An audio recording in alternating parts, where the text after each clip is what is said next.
Tesla's CEO Elon Musk has claimed that the company could surpass the claimed specs of the semi-truck when it launches.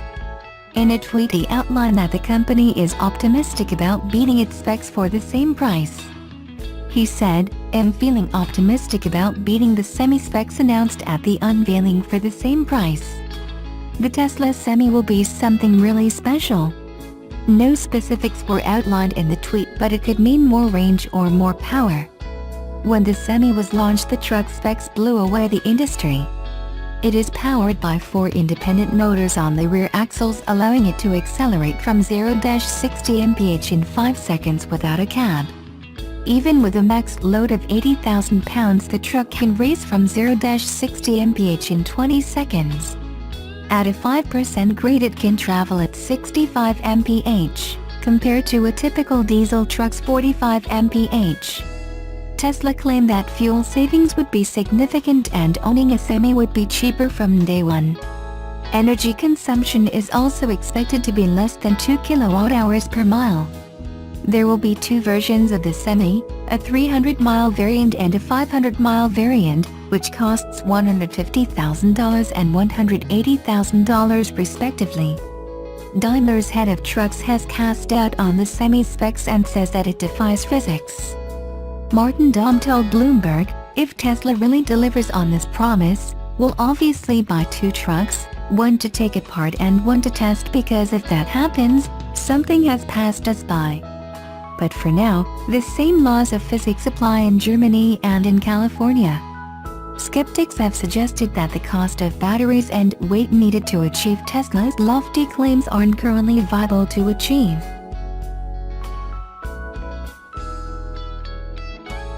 The GMC Sierra has always driven in the shadow of the mechanically identical Chevrolet Silverado.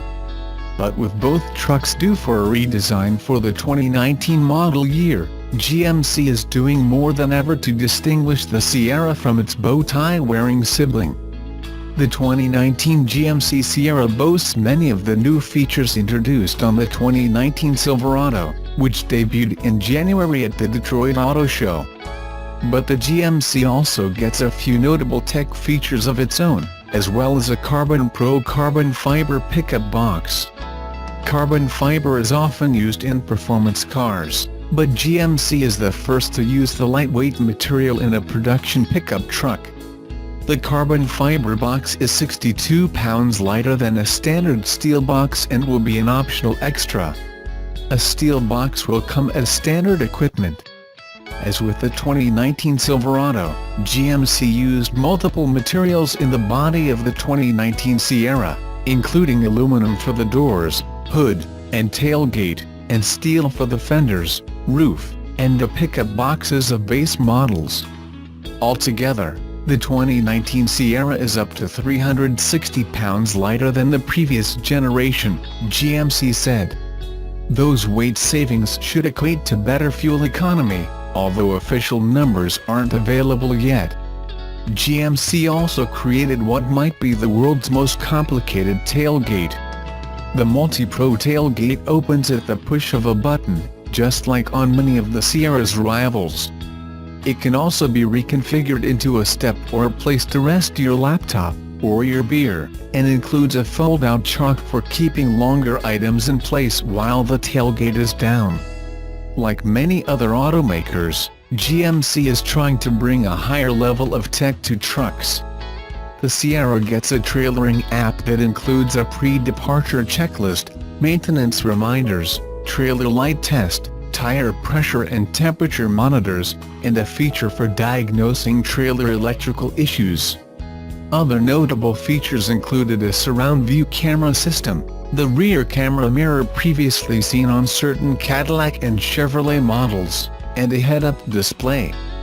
GMC claims the latter 2 features have never been offered in a truck before. The Sierra itself has a somewhat more conservative exterior design than the Silverado, which might be a good thing for buyers put off by the Chevy's more unusual looks. As with all of its other models, GMC will try to separate the Sierra from its Chevy sibling with higher quality interior materials and a glitzy Denali version, which will also come standard with adaptive suspension and an 8.0-inch touchscreen infotainment system with navigation. The engine lineup is identical to the Silverados, meaning buyers can choose between carryover 5.3-liter and 6.2-liter gasoline V8s, and a new 3.0-liter Duramax turbo diesel inline-6. The 6.2-liter V8 and the diesel get a new 10-speed automatic transmission. The 2019 GMC Sierra goes on sale this fall in SLT and Denali trim levels. Additional details and pricing will be released closer to launch.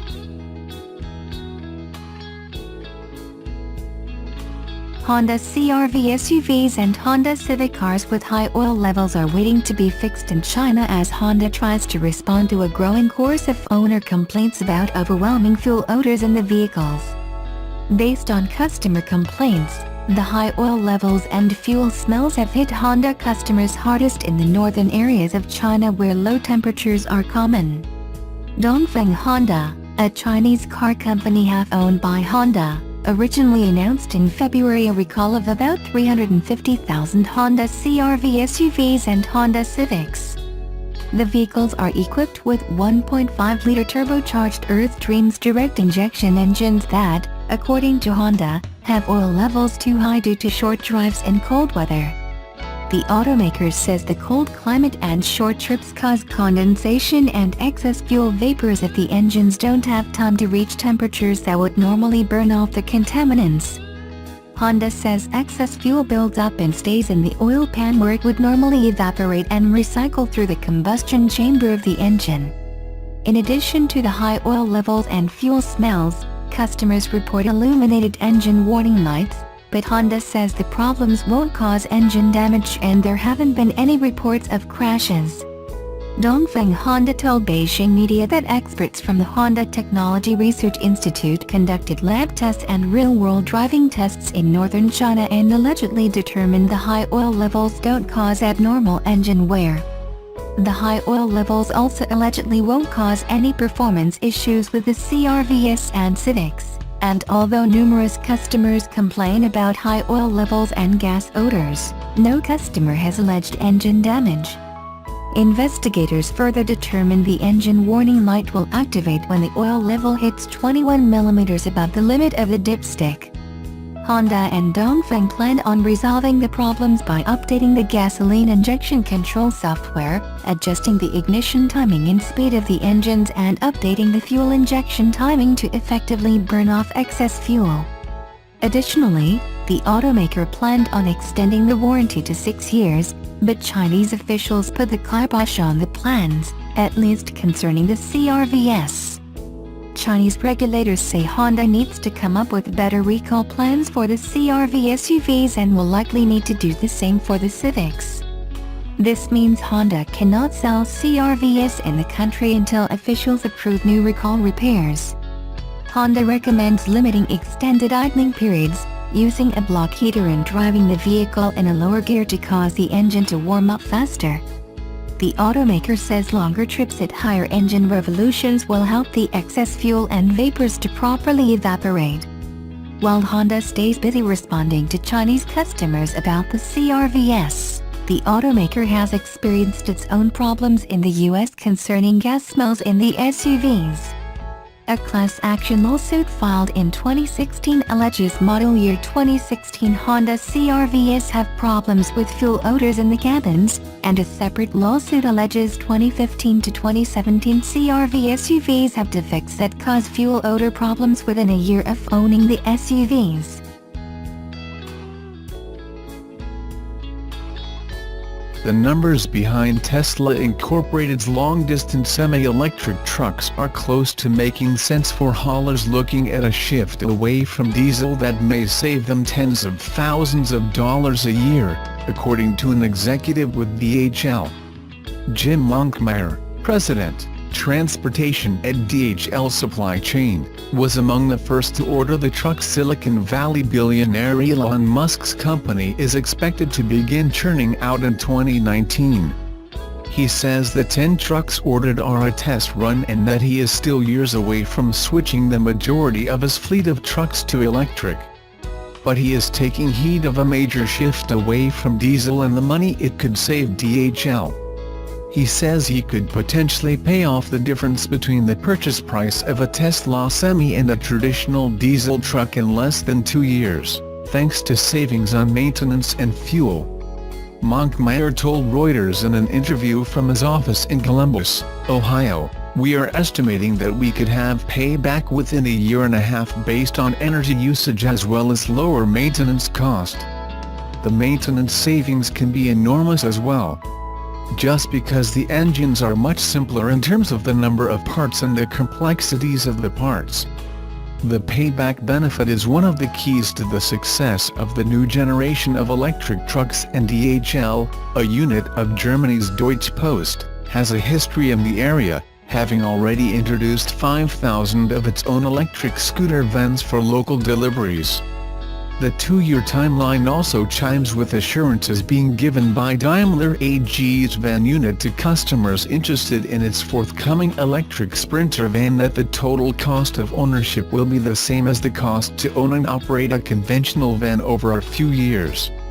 Monkmeyer says he does not expect to buy just Tesla electric trucks, but the in-depth discussions on price and feasibility that DHL is running on the trucks are in line with several small and large international haulers who spoke to Reuters. A truck runs around 65,000 to 100,000 miles a year, and Tesla has promised a 20% saving on the per-mile operating costs truckers pay now, estimating its new Semi will cost $1.26 per mile compared to what it says are industry standards of around $1.51 for diesel trucks. Analysts, however, say the figures continue to evolve. The $1.51 cost assumes prices for diesel fuel and that fuel economy costs remain static. They also say fuel efficiency for diesel trucks is expected to advance further, with a compounding improvement in the high single digits by 2020, potentially limiting the cost savings advantage suggested by Tesla. Jefferies analyst Stephen Volkmann said, "The problem is Tesla are aiming at a moving target, and even with that the electric trucks would be lower cost in terms of operation, but it wouldn't be quite as big a difference." Monkmeyer says the company is still mapping out costs, but believes the 2 trucks already look like they will be close enough to make the switch feasible. Still, he says larger concerns loom around Tesla's charging infrastructure and how haulers plan to switch from pumps in depots to swift mega-charging of electric vehicles. He says, "The biggest issue is going to be how is that grid provided and how is it supported and how quickly can we get a network out there for use nationwide, throughout North America, throughout the world. That's a big question mark. So that to me would be one limiting factor."